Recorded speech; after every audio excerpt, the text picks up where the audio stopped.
নূরে সফা বুঝতে পারছে না আতর আলী গেল কোথায়। চিন্তিত মুখে রবীন্দ্রনাথের উল্টো দিকে রহমান মিয়ার দোকানে এসে বসল সে। একটু আগে কেএস খানের সাথে কথা বলেই সে আতরকে ফোন দিয়ে বলেছিল সে যেন ফালুর অ্যাডভান্স কবর খোঁড়ার ব্যাপারে কিছু তথ্য জোগাড় করে দেয়। কিন্তু এখন তার ফোনটা বন্ধ পাচ্ছে, অথচ থানা থেকে এসপির অফিসে যাবার আগে সে স্পষ্ট করে বলে দিয়েছিল আতর যেন তার ফোনটা চালু রাখে। চা খাইবেন? দোকানির প্রশ্নে মাথা নেড়ে সায় দিল। পকেট থেকে সিগারেটের প্যাকেটটা বের করে দেখালো কোনো সিগারেট নেই। একটা সিগারেটও দিয়েন। একটা দিমু নাকি এক প্যাকেট? উদাস হয়ে দোকানের দিকে কয়েক মুহূর্ত চেয়ে থেকে বলল, এক প্যাকেটই দেন তাহলে। রহমান মিয়ার মুখে খুশির ঝলক দেখা গেল। মাথার মধ্যে লাভের হিসাবটা আপনা আপনি শুরু হয়ে গেল আবার। ঝটপট সিগারেটের প্যাকেটটা কাস্টমারকে দিয়ে গুড়ের চা বানাতে ব্যস্ত হয়ে পড়ল সে। আচ্ছা, আতর আলীকে দেখেছেন? চায়ের কাপটা বাড়িয়ে দিয়ে বলল লোকটি, হ্যাঁ রে, তো একটু আগে জোরপুকুরের দিকে যাইতে দেখলাম। চায়ের কাপটা না ধরেই অবাক চোখে তাকালো সে। কখন? এই তো একটু আগেই। সঙ্গে সঙ্গে উঠে দাঁড়ালো সফা। আতর জোরপুকুরে গেছে? অতিরিক্ত কৌতূহল দেখাতে গিয়ে আবার জমিদার বাড়িতে গেল না তো? অজানা আশঙ্কা জেগে বসল তার মধ্যে। আমার কত হয়েছে? তাড়াহুড়া করে জানতে চাইল। চা খাইবেন না? চা সহ কত হয়েছে বলুন। 160 টাকা। অঙ্কটা তার একদম হিসেব করাই ছিল। ঝটপট টাকাটা দিয়ে দ্রুত রাস্তা পার হয়ে গেল নূরে সফা। রিকশার জন্য অপেক্ষা করল না। এই কাঁচা রাস্তায় রিকশা যত দ্রুত যাবে তার চেয়ে পায়ে হেঁটে আরও বেশি গতিতে ছোটা সম্ভব। মাটির রাস্তা দিয়ে দ্রুত পায়ে ছুটতে লাগলো সে। বুঝতে পারছে না আতর কেন হুট করে জমিদার বাড়ির দিকে গেল। তার মোবাইল ফোনটাও বন্ধ। ইনফরমারের কি খারাপ কিছু হয়েছে? মাথা ঝাঁকিয়ে এসব চিন্তা ঝেড়ে ফেলার চেষ্টা করল। এসব ভাবতে ভাবতে জমিদার বাড়ির একেবারে কাছে চলে এলো সে। মেইন গেটের সামনে দিয়ে চলে যাবার সময় থমকে দাঁড়ালো। শ্বেত শুভ্র চুলের এক বৃদ্ধ মেইন গেটের মধ্যে মানুষজনের ব্যবহারের জন্য যে ছোট গেটটা আছে সেটা দিয়ে বের হয়ে আসছে। রমাকান্ত কামার? বিস্মিত সফা চেয়ে রইল ভদ্রলোকের দিকে। মাস্টার এই বাড়ি থেকে বের হচ্ছে? তার ধারণা ছিল মুস্কান জবিরের সাথে মাস্টারের কোনো যোগাযোগ নেই। বৃদ্ধ মাস্টার ধীর পায়ে এগিয়ে আসতেই দূরে দাঁড়িয়ে থাকা সফাকে দেখতে পেয়ে কেমন বিব্রত হলেন। আপনি? মাস্টার কাছে আসতেই বলে উঠল সফা। মুখ তুলে তাকালেন বৃদ্ধ। ওই দিন রাতে আপনিই তো আমার বাড়িতে গিয়েছিলেন, তাই না? হ্যাঁ, কাটা কাটা ভাবে জবাব দিল সে। তো এখন কি পাত্রীর বাড়িতে যাচ্ছেন? মাস্টারের কথার খোঁচায় মুচকি হাসল সফা। আমি কোথায় যাচ্ছি সেটা সময় হলেই জানতে পারবেন, কিন্তু আপনি কেন এখানে এসেছেন সেটা বুঝতে পারছি না। ও, তাহলে আমার উপরেও নজর রাখছিলেন? মাস্টারের চেহারা কঠিন হয়ে গেল। ওই টাউটটাকে দিয়ে? কার কথা বলছেন? ভুরু কুচকে ফেলল সফা। এবার মুচকি হাসলেন রমাকান্ত কামার। আতর। দীর্ঘশ্বাস ফেললেন তিনি। একটু আগে ও আমাকে দেখেছে এখানে ঢুকতে। চাইলে আমি ওকে ধোকা দিতে পারতাম, কিন্তু আমি সেটা কেন করব? এ জীবনে আমি কখনো কাউকে ধোকা দেইনি। নড়ে চড়ে উঠল সে। আতরকে দেখেছে? কখন? কোথায়? এবার মাস্টার অবাক হলেন। এই যে একটু আগে আমি যখন বোসবাবুর বাড়িতে আসছিলাম। আতর তাহলে কোথায় যাচ্ছিল? ভুরু কুচকালেন রমাকান্ত মাস্টার। ওই যে ওখানে। একটু দূরে পূব দিকের বিস্তীর্ণ ক্ষেতের দিকে আঙুল তুলে তাকালেন। ওখানে? চট করে সেদিকে তাকিয়ে বৃদ্ধের দিকে ফিরল। ওখানে কোথায়? আমি কি জানি? কথাটা বলেই আবার হাঁটতে শুরু করলেন। এক জায়গায় দাঁড়িয়ে রইল সফা। ওই দিক দিয়ে আতর কোথায় গেছে ভাবনাটা তার মাথায় আসতেই চমকে উঠল। কবরস্থান, গোরখোদক, ফালু। সঙ্গে সঙ্গে বিস্তীর্ণ ক্ষেতের উপর দিয়ে দৌড়ে গেল সফা। রমাকান্ত মাস্টার ভোরকে গিয়ে চেয়ে রইলেন তার দিকে। ভদ্রলোকের চোখে রাজ্যের বিস্ময়, কিন্তু সেই অভিব্যক্তি দেখার ফুরসত নেই নূরে সফার। প্রাণপণে দৌড়াতে দৌড়াতে একটাই প্রার্থনা করল মনে মনে, আতরের যেন খারাপ কিছু না হয়।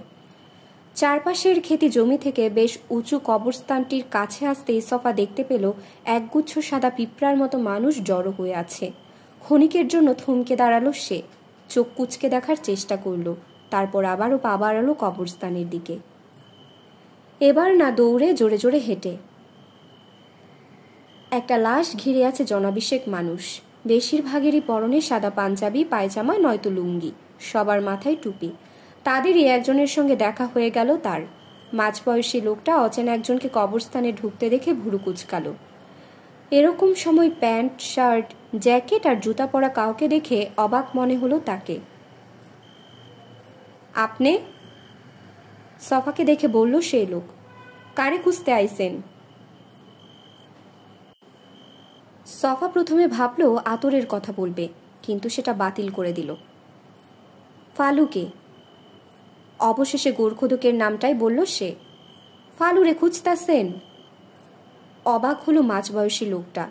অরে তো আমরাও খুঁজতাছি, কই যে গেছে কে জানে। কাইল রাইতে খুঁজতে আইলাম, দেখি ফালু ঘরে নাই। আইজ সকালে আইসা যখন কইলাম, কয় সে নাকি ঘরেই আসিল। এখন আবার লাপাত্তা, পোলাটার কি হইছে কে জানে। সফা ভুরু কুচকে চেয়ে রইল লোকটার দিকে। জানাজা পরন শেষ, মুর্দা লইয়া বইসা আসি, ফালুর কোনো খবর নাই। কবরটা খুইদা আবার মাটি দিয়া ভয়রা রাখছে, কম তো দেখি কি কারবার। কবর? সতর্ক হয়ে উঠল সফা। মাটি দিয়ে ভরাট করে রেখেছে? নড়ে চড়ে উঠল সে। আতরকে দেখেছেন? আতর আলী, ইনফরমার। লোকটা বেশ অবাক হলো। আতর এখানে কেন আইব? আজব কথা কইলেন। ও এখানে নেই? এবার বিরক্তই হলো মাঝবয়সী লোকটি। ধুরো, আমরা খুঁজা মরতাছি ফালুরে, আর আপনি আইসেন। বিরক্ত হয়ে লোকটা পা বাড়ালো একটু দূরে লাশকে ঘিরে থাকা লোকজনের দিকে। কই থেকে এইসব মানুষ আইসে আল্লাহই জানে। বিড়বিড় করে বলতে বলতে চলে গেল সে। সফার মাথা দ্রুত হিসাব করে চলল। আতর এখানে এসেছে, অথচ সে নেই, ফালুও নেই। কি হতে পারে? ভাই শোনেন, চট করে পেছন থেকে ডেকে উঠল সে। লোকটা দ্বিগুণ বিরক্তি নিয়ে ফিরে তাকালো। আবার কি হইছে? যে কবরটা ভরাট করে ফেলেছে সেটা কোথায়? লোকটা একটু রুষ্টই হলো প্রশ্নটা শুনে। ওই দিকে। আঙুল তুলে কবরস্থানের একটি জায়গা দেখিয়ে দিল সে। সফা কিছু না বলে পা বাড়ালো সেদিকে। কবরটার পাশে এখনো বেশ কিছু আলগামাটির স্তূপ রয়ে গেছে। একটা কোদাল আর বেতের টুকরি পড়ে আছে সেই স্তূপের কাছে। কবরের সামনে এসে ভালো করে দেখল, অর্ধেকেরও বেশি ভরাট করে ফেলা হয়েছে আলগা মাটি দিয়ে। কাজটা যে খুব তাড়াহুড়ো করে করা হয়েছে সেটা বোঝা যাচ্ছে। কবরের উপরে আলগামাটির স্তূপের দিকে তাকালো। অনেকগুলো নগ্ন পায়ের ছাপ রয়েছে, নিশ্চয়ই গোরখোদকেরই হবে। কিন্তু এখানে এটা একমাত্র পদচিহ্ন নয়, আরেকটা ছাপ চোখে পড়ল তার, স্যান্ডেলের ছাপ।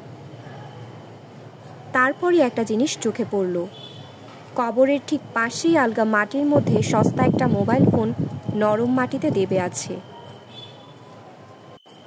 দেখা মাত্রই চিনতে পারল সে। আতর।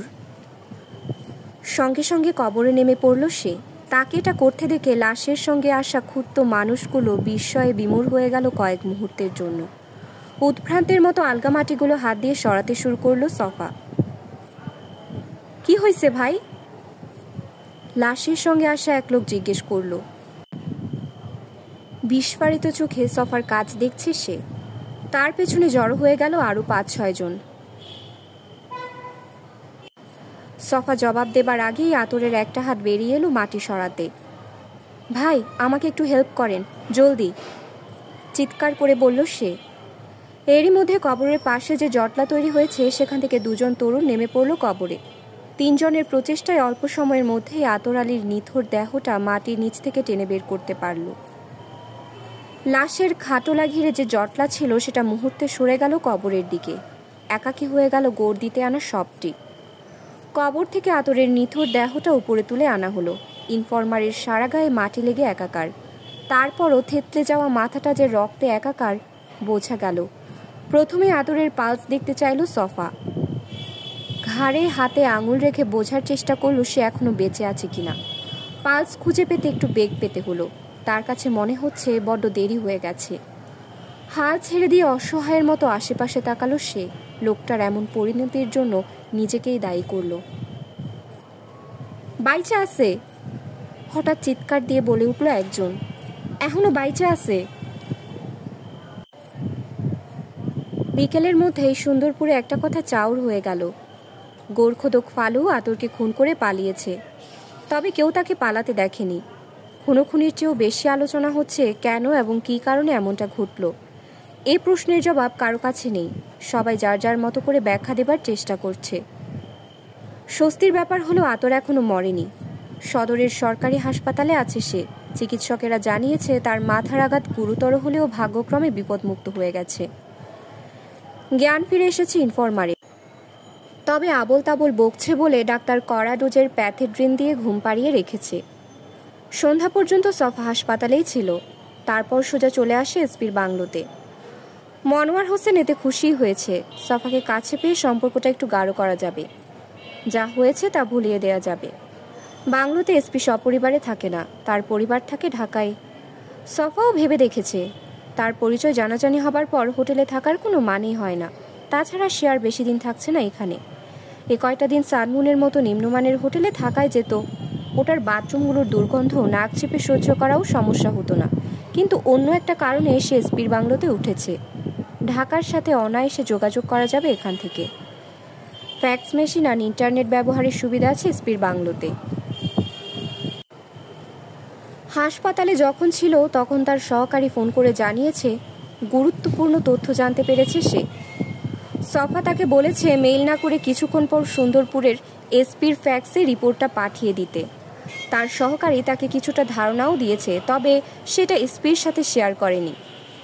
আগাম সতর্কতা হিসেবে এসপিকে দিয়ে একটা কাজ করিয়েছে। মুস্কান জুবেরির বাড়ির বাইরে সাদা পোশাকের দুজন পুলিশ নিয়োজিত করা হয়েছে বিকেলের পর থেকে। ওই মহিলা যেন কোনোভাবেই বাড়ির বাইরে যেতে না পারে।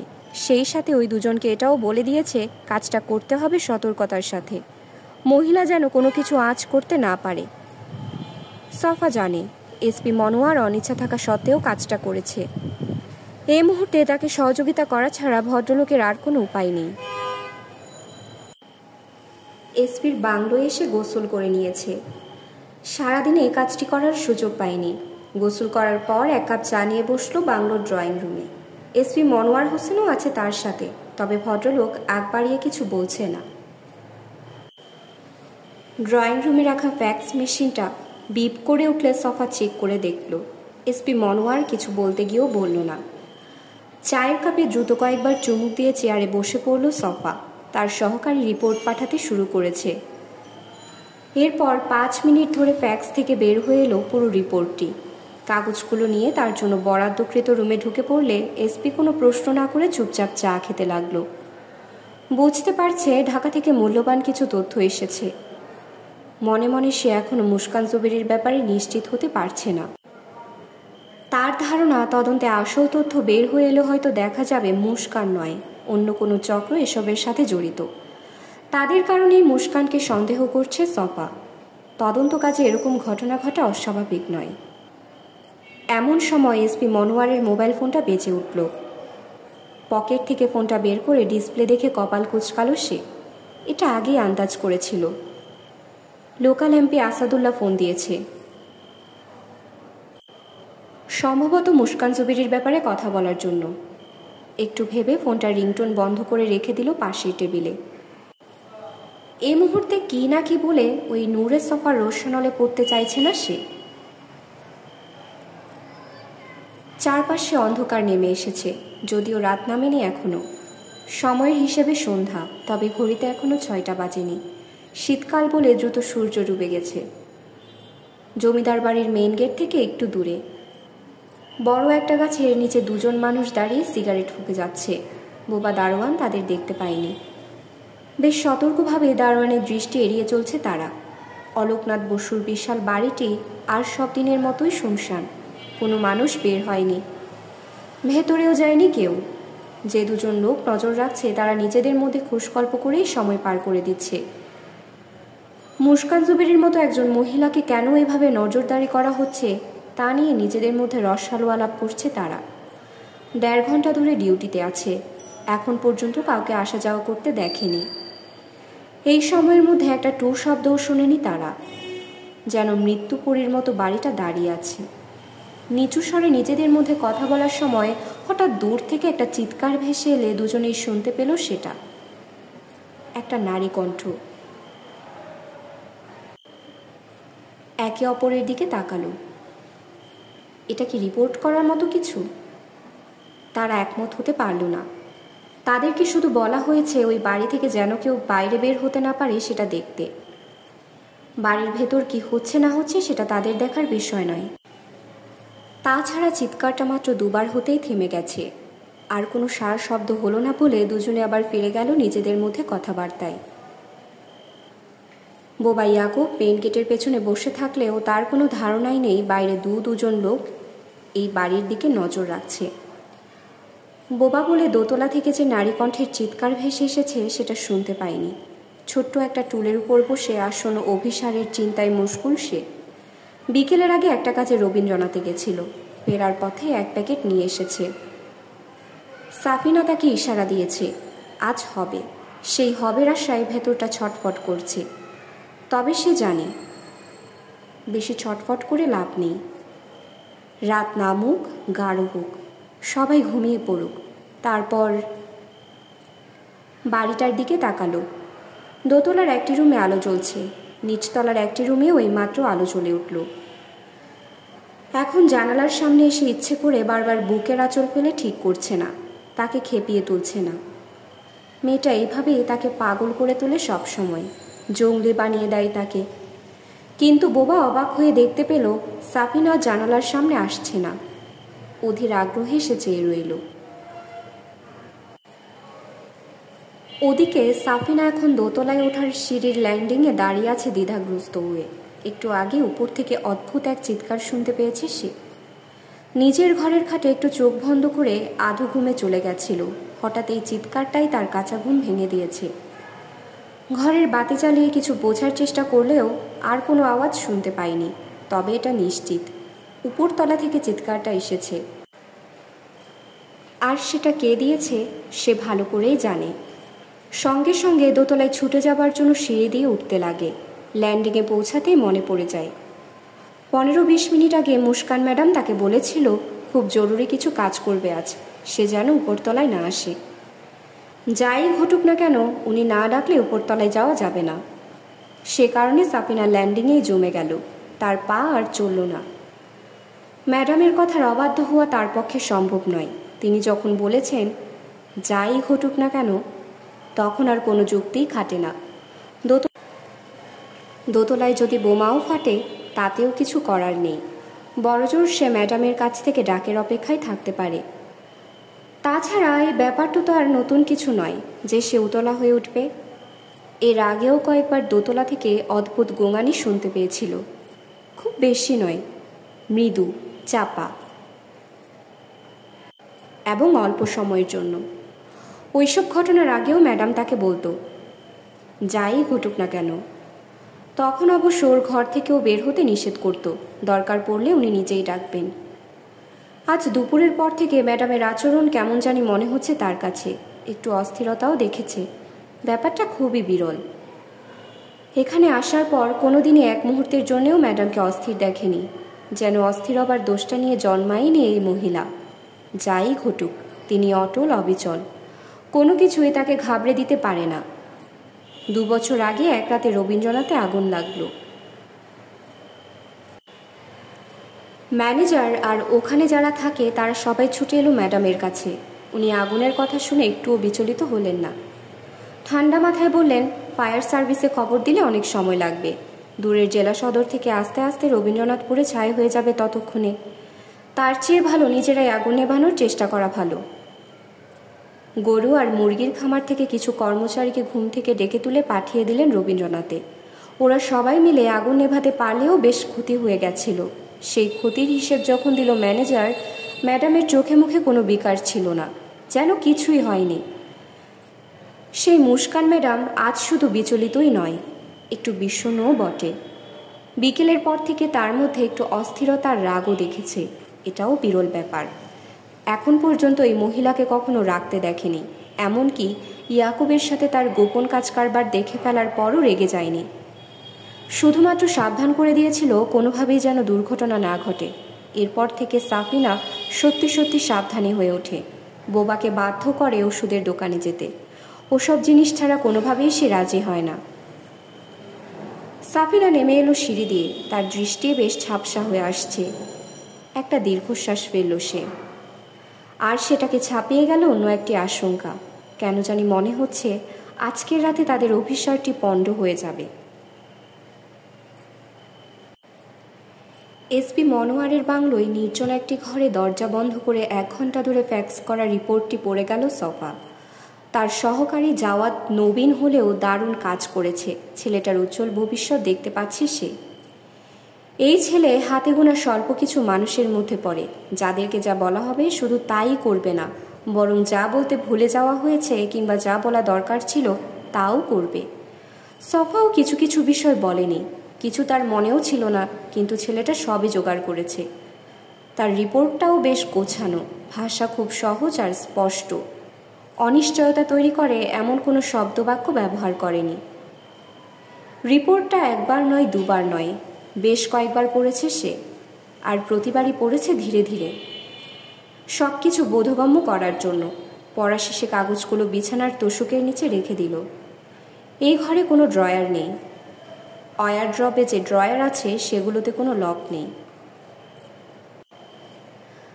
দরজা খুলে বাইরে বেরিয়ে এসে দেখতে পেল এসপি মনোয়ার ড্রয়িং রুমে বসে টিভি দেখছে বিরস মুখে। সফাকে দেখে মুখ তুলে তাকালো ভদ্রলোক। এমপি সাহেব ফোন দিয়েছিলেন। কখন? আপনি ঘরে ঢোকার পরপরই। কি বললেন? আমি কলটা রিসিভ করিনি। ও, একটু থেমে আবার বলল, মাত্র একবারই কল করেছিলেন? মাথা নেড়ে সায় দিল এসপি। মনে হয় আর কল করবেন না। মনোয়ার হোসেন স্থিরভাবে চেয়ে রইল। সফা ব্যাপারটা ব্যাখ্যা করার প্রয়োজন অনুভব করল না। ঘরে ঢুকে রিপোর্টটা পড়ার আগেই সে ঢাকায় ফোন দিয়েছিল এখানকার এসপিকে নিরস্ত করার অনুরোধ জানিয়ে। সম্ভবত সেটা করা হয়েছে। ওসি আর এসপিকে যেভাবে মুখ বন্ধ রাখতে বলা হয়েছে, ঠিক সেই মতো এমপিকেও মুখ বন্ধ রাখার পরামর্শ দেওয়া হয়েছে। এরপর যদি আবার করে? মনোয়ার সাহেব একটু ভেবে অবশেষে জানতে চাইলেন। কাঁধ তুলল সফা। তাহলে আর কি, ধরবেন না, just ignore him for a while. কথাটা বলেই পা বাড়ালো দরজার দিকে। আপনি কোথায় যাচ্ছেন? হোটেলে রুম ছেড়ে দিয়ে লাগেজটা নিয়ে আসি। মনোয়ার সাহেব আর কিছু বলল না। এসপির বাংলো থেকে বের হতেই তার ফোনটা বেজে উঠল। পকেট থেকে মোবাইল ফোনটা বের করে দেখল একটা অপরিচিত নাম্বার। হাঁটতে হাঁটতে এই কলটা রিসিভ করল। হ্যালো, কে বলছেন? ওপাশ থেকে মৃদু নিঃশ্বাসের শব্দ শোনা গেল। তারপরে ভেসে এলো একটা নারী কণ্ঠ। আমি কি নুরে সফার সাথে কথা বলছি? ডিবির জাড্রেল ইনভেস্টিগেটরের গায়ে কাঁটা দিয়ে উঠল। কে? হ্যাঁ, আপনি কে বলছেন? মুস্কান জুবেরি। হাঁটা থামিয়ে দিল সে। এই মহিলা তার নাম্বার পেল কোত্থেকে? ওসি দিয়েছে নাকি এসপি? যদি দিয়েও থাকে, নিশ্চয়ই তার পরিচয় ফাঁস হবার আগে হবে সেটা। আশা করি চিনতে পেরেছেন। মুচকি হাসল সে। মুস্কান জুবেরি নামের কারোর সাথে আমার কখনো কথা হয়নি, পরিচয় হয়নি, সুতরাং ফোনে কণ্ঠ শুনে কিভাবে বুঝবো আপনি মিসেস জুবেরি? সেজন্যই ফোন দিয়েছি। আমি বুঝতে পেরেছি আপনি আমার ব্যাপারে আগ্রহী।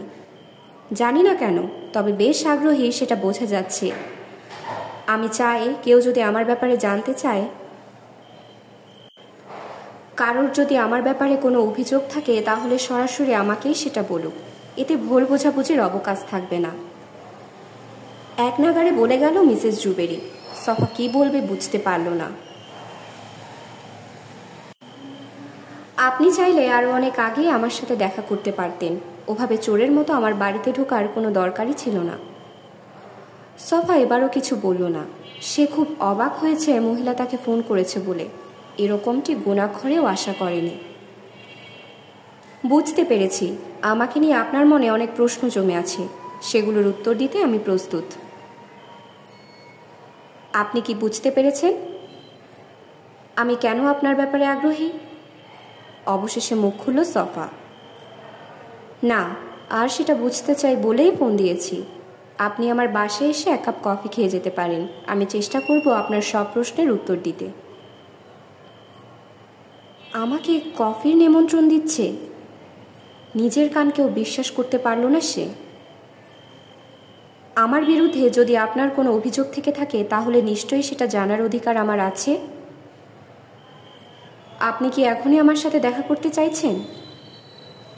হ্যাঁ, আমি এখন ফ্রি আছি, চাইলে আসতে পারেন। সফা একটু দ্বিধায় পড়ে গেল। আমি দারোয়ানকে বলে দিচ্ছি, ঠিক আছে? সফার জবাবের অপেক্ষা না করেই কলটা কেটে দিল মুস্কান জুবেরি। কিছু বুঝতে না পেরে ঠায় দাঁড়িয়ে রইল সে। Anything wrong?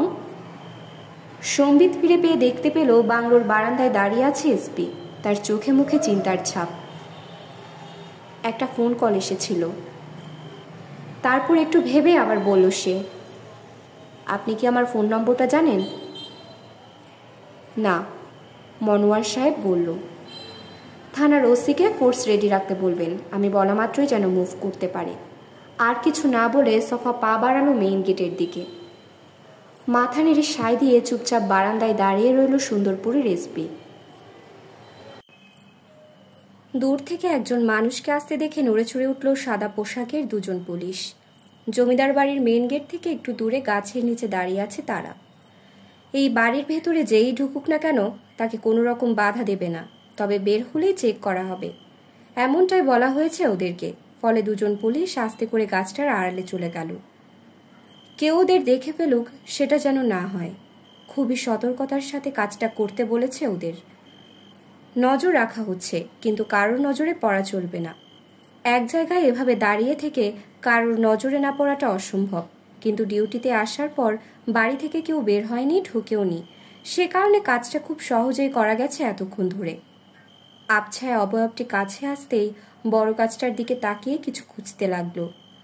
আড়ালে থাকা দুজন ভরকে গেল একটু। তারা যে এখানে আছে এটা ওই আগন্তুক কিভাবে টের পেল? তোমরা কি আছো? আস্তে করে বলল আবছায়া অবয়বটি।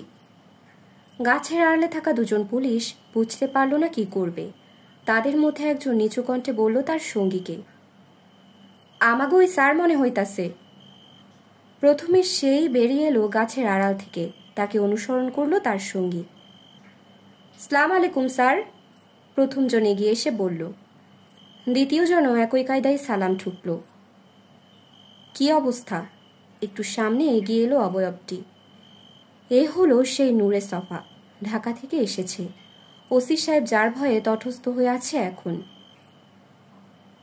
কেউ বার হয় নাই, প্রথমজন জবাব দিল। ঢুকেও নাই।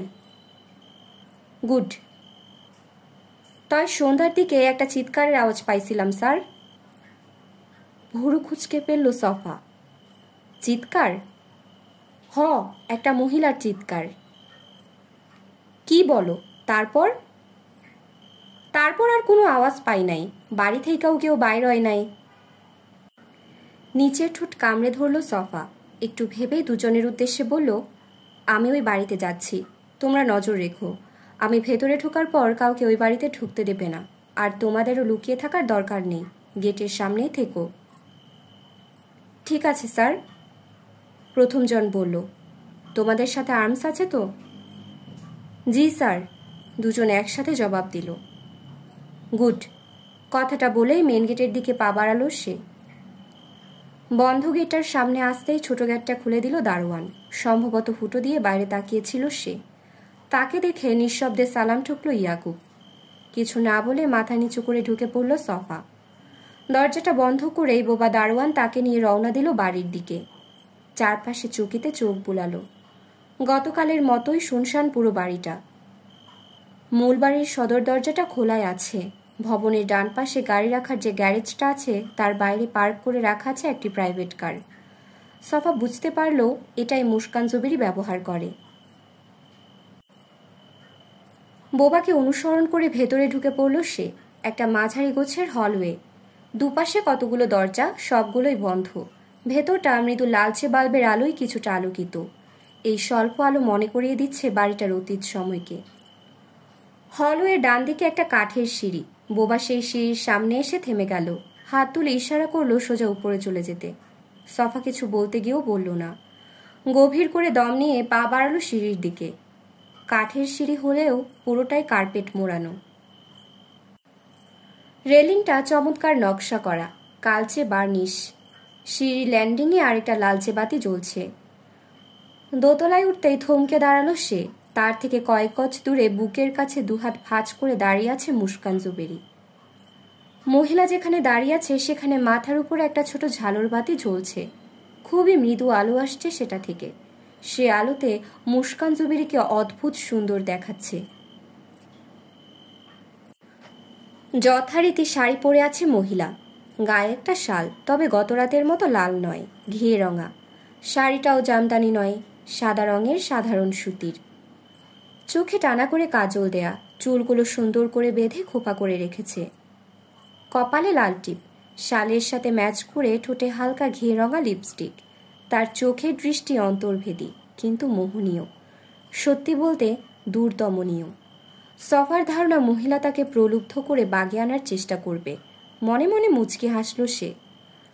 যদি ওরকম কিছু ভেবে থাকে তাহলে মিসেস জুবেরি বিরাট বড় ভুল করেছে। সব পুরুষ মানুষ ওই এমপি আর এসপির মতো নয়। আসুন, বলল মুস্কান। সম্বিত ফিরে পেল সফা। এতক্ষণ ধরে যে মহিলার দিকে তাকিয়ে আছে বুঝতেই পারেনি। মুস্কান জুবেরি ঘুরে গেল। তার পদক্ষেপ খুবই ছোট, শান্ত আর অভিজাত। সফা তার পেছন পেছন গিয়ে ঢুকলো বড় একটা ঘরে। একেবারেই পুরনো আভিজাত্য নিয়ে সাজানো হয়েছে ঘরটা। কাঠের ফ্লোরটার বেশিরভাগ মোটা কার্পেটে মোড়ানো। উত্তর দিকের দেয়ালে দুটো বিশাল বুকশেলফ। সেই শেলফ দুটোর উপরে একটা হরিণ আর ভাল্লুকের মাথা স্টাফ করা। পুরনো দিনের কলের গান, গ্রামাফোন রয়েছে শেলফের পাশেই। ওটার পাশে ছোট্ট একটা র্যাকে প্রচুর লং প্লে, যা আজকাল আর দেখা যায় না। এক সেট পুরনো ধাঁচের সোফা রয়েছে ঘরে।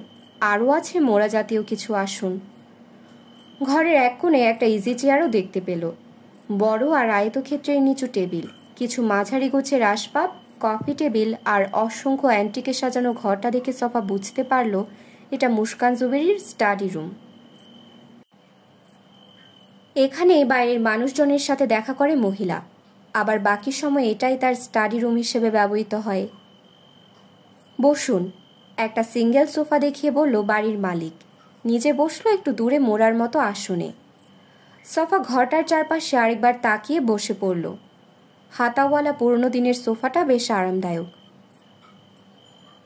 চা নাকি কফি, কোনটা নেবেন? বেশ আন্তরিকভাবে জানতে চাইল মুস্কান। কোনোটাই না, মাথা দুলিয়ে বলল সফা। মুচকি হাসল মিসেস জুবেরি। আমার বাসায় এসে কোনো কিছু খেতে ভয় পাচ্ছেন? না, জোর দিয়ে বলল ডিবির ইনভেস্টিগেটর, যদিও কথাটা একদিক থেকে সত্য। অতি সতর্কতা তো এক ধরনের ভয়। আমি আসলে দরকারি কথা শোনার জন্য এসেছি। মুস্কান স্থির চোখে তাকিয়ে রইল কয়েক মুহূর্ত। তার মানে আপনার হাতে সময় খুব কম? কার সময় কম সেটা সময় এলেই বোঝা যাবে। একটু ভেবে বলল মুস্কান। ঠিক আছে, তাহলে শুরু করুন। এখানে আসার আমন্ত্রণটা কিন্তু আপনিই দিয়েছেন, আপনিই শুরু করুন। আবারও মুচকি হাসি দেখা গেল মুস্কানের ঠোঁটে। আমি কিভাবে শুরু করব? আমি তো জানি না একজন পুলিশ কেন আমার পেছনে লেগেছে। ভুরু তুলল সফা। আপনি তাহলে জেনে গেছেন আমি পুলিশের লোক? এটা জানা এমন আর কি। কিন্তু আমার ফোন নাম্বারটা কিভাবে পেলেন? এটা কি কঠিন কাজ? মাথা দোলালো মিসেস জুবেরি। ফোনের ব্যালেন্স রিচার্জ করার জন্য এখানে খুব বেশি দোকান নেই। ভুরু কুচকে ফেলল সফা। আতর আলী যেভাবে তার নাম্বার জোগাড় করেছিল ঠিক একইভাবে মুস্কান জুবেরিও হয়তো কাজের লোকজন কিংবা হোটেলের কর্মচারীদের দিয়ে তার নাম্বার বাগিয়ে নিয়েছে। আর আমি যে পুলিশ এটা নিশ্চয়ই এসপি কিংবা ওসি বলেছে, নাকি ওই এমপি? মাথা দোলালো মুস্কান। ওরা কেউ আমাকে বলেনি আপনি পুলিশ। ইনফ্যাক্ট ওরা হঠাৎ করে আমার ফোনই ধরছে না। বলতে পারেন সে কারণে আমি ধরে নিয়েছি আপনি পুলিশই হবেন। বাহ, প্রশংসা না করে পারছি না। কিসের? কথাটা বলার সময় মুস্কান জুবেরির চাহনিটা সফাকে মুগ্ধ করল। আপনার লজিক সেন্সের। ও, একটু থেমে আবার বলল, এখন বলুন আমার বিরুদ্ধে আপনার অভিযোগটা কি? এটা জানার অধিকার নিশ্চয়ই আমার রয়েছে। অবশ্যই, বলল সফা। তবে তার আগে আমাকে বলুন আপনি কে, কোত্থেকে এসেছেন? এবার মুস্কান ভুরু কুচকালো, তবে সামান্য সময়ের জন্য। আমার সম্পর্কে কিছু না জেনে এখানে চলে এসেছেন? কিছু জানি না তা তো বলিনি, অনেক কিছুই জানি। তাই? মুচকি হাসলো মহিলা। শুনি তো কি জানেন? সফা গভীর করে দম নিয়ে নিল। তার সহকারী যে তথ্য পাঠিয়েছে সেগুলো বলতে গেলে অকাট্য। আমাকে পরীক্ষা করবেন না ডাক্তার মুস্কান সোহেলি। স্থির চোখে চেয়ে রইল মিসেস জুবেরি। তার চোখে মুখে কপট মুগ্ধতা। রাশেদ জুবেরিকে বিয়ে করার আগে তাই ছিলেন। সফা আয়েশ করে হেলান দিয়ে বসল সোফায়। সপরিবারে আমেরিকায় ছিলেন দীর্ঘদিন, তারপর হুট করেই দেশে চলে এলেন। ঢাকার অরিয়েন্ট হাসপাতালে যোগ দিলেন এক সময়। মুস্কান কিছু বলল না। তার অভিব্যক্তি দেখে বোঝার কোনো উপায় নেই সে কি ভাবছে। সেখানে রোগী হিসেবে পেয়ে গেলেন রাশেদ জুবেরিকে। উনি প্রোস্টেট ক্যান্সারে ভুগছিলেন, একেবারে টার্মিনাল স্টেজে ছিলেন। আপনাদের হাসপাতালে দীর্ঘদিন চিকিৎসা নিয়েছে ভদ্রলোক। অবিবাহিত বলে তাকে দেখাশোনা করার কেউ ছিল না। বাবা মা একাত্তরে মারা গেছে। বাবার দিক থেকে কিছু আত্মীয় স্বজন থাকলেও মায়ের দিকে কোনো নিকটাত্মীয় বলতে গেলে এখন আর নেই। একটু থামলো মহিলার প্রতিক্রিয়া দেখার জন্য, কিন্তু হতাশ হলো। মুখটা যেন তৈলচিত্রের মতো স্থির হয়ে চেয়ে আছে তার দিকে, পলক প্রায় ফেলছেই না। রাশেদ জুবেরি প্রায় 3 মাস ছিলেন অরিয়েন্ট হাসপাতালে। তখনই আপনার সাথে বেশ ভালো সম্পর্ক তৈরি হয়, কিন্তু সেটা ডাক্তার রোগীর সম্পর্কের বাইরে কিছু ছিল না, যতটা আমি জেনেছি। আবারও থামল, তবে এবার কথা গুছিয়ে নেবার জন্যে। রাশেদ জুবেরি বুঝে গেছিলেন উনি আর বেশি দিন বাঁচবেন না, কয়েক মাসের ব্যাপার। বেশ খাদ্যরসিক ছিলেন ভদ্রলোক, এটা ওটা খেতে চাইতেন, কিন্তু তার সে আবদার পূরণ করার মতো কেউ ছিল না, আপনি ছাড়া। মুস্কান এবার আলতো করে হেসে বুকের কাছে দুহাত ভাঁজ করল। আপনি নিজের হাতে রান্না করে ওনাকে খাওয়াতে শুরু করলেন। উনি মুগ্ধ হয়ে গেলেন। সম্ভবত আপনার অসাধারণ রান্নায় সম্মোহিত হয়ে গেলেন পুরোপুরি। এজন্য আমি ভদ্রলোকে অবশ্য দোষও দেই না। আপনার রান্না সত্যিই অতুলনীয়। মুচকি হেসে ভুরু তুলল মুস্কান জুবেরি। এটা কি আপনার নিজস্ব মতামত? বলতে পারেন, কারণ আমিও রবীন্দ্রনাথে খেয়েছি। অসাধারণ না বলে উপায় নেই। ধন্যবাদ। একটি প্রবাদ আছে, কারণ মন জয় করতে চাইলে আগে তার পাকস্থলী জয় করো। সেভাবেই আপনি রাশেদ জুবেরির মন জয় করতে সক্ষম হলেন, খুব দ্রুত। আপনি কি শিওর চা কফি কিছু নেবেন না? অপ্রাসঙ্গিকভাবে বলে উঠল মিসেস জুবেরি। No thanks. আমি যদি একটু কফি নেই তাহলে কিছু মনে করবেন? শীতকালে আমার ঘন ঘন চা কফির তেষ্টা পাই, ওসব না হলে মাথা ধরে আসে। এটা আপনারই বাড়ি, জিজ্ঞেস করার কোনো দরকার নেই, মুচকি হেসে বলল সফা। থ্যাঙ্কস বলে উঠে দাঁড়ালো মুস্কান। বইয়ের শেলফের পাশে বাক্সের মতন আসবাবের ভেতর থেকে একটা ফ্লাস্ক বের করে আনলো, সেই সাথে একটা কাপ। ফ্লাস্ক থেকে কফি ঢেলে নিল। একটু বেশি করে বানিয়েছিলাম, ভেবেছিলাম আপনি হয়তো খাবেন, কিন্তু এখন মনে হচ্ছে এ বাড়িতে কিছু খাবেন না বলে আগে থেকেই ঠিক করে এসেছেন। সফা কিছু বলল না। কোমরে পিস্তল, বাইরে দুজন পুলিশ, তারপরও কোনো পুরুষ মানুষ একজন নিরস্ত্র মহিলাকে ভয় পেলে অবাক হতেই হয়। ফ্লাস্কটা রেখে চলে এলো আগের জায়গায়। সফা খুবই অবাক হলো কথাটা শুনে। পুলিশ হিসেবে তার কাছে পিস্তল থাকাটা স্বাভাবিক, এটা কাণ্ডজ্ঞান বলে ধরে নেওয়া যায়, কিন্তু বাইরে যে দুজন আছে সেটা কিভাবে জানতে পারলো এই মহিলা? মনে হচ্ছে আপনার চোখ সব দিকেই থাকে, আস্তে করে বলল সে। অনেক কিছুই দেখতে পান। কফিতে চুমুক দিয়ে মাথা দোলালো মুস্কান। ব্যাপারটা অত রহস্যময় নয়, যেমনটা আপনি আমার সব কিছুর বেলায় ভাবছেন। একটু থেমে ইজি চেয়ারের পাশে একটা আসবাবের দিকে ইশারা করলো। ওখানে একটা মনিটর আছে, 3-4টা সার্ভিলেন্স ক্যামেরার ফিড দেখা যায়। তথ্যটা সফাকে চমকে দিল, সেই সাথে পেয়ে গেল অনেকগুলো প্রশ্নের জবাব। কি হলো বলুন? কফির কাপটা ঠোঁটের কাছে এনে অন্তর্ভেদী দৃষ্টি হেনে বলল মুস্কান জুবেরি। তারপর রাশেদ জুবেরি হাসপাতাল ছেড়ে বনানীতে নিজের বাড়িতে উঠলেন, আপনিও তার সঙ্গী হলেন।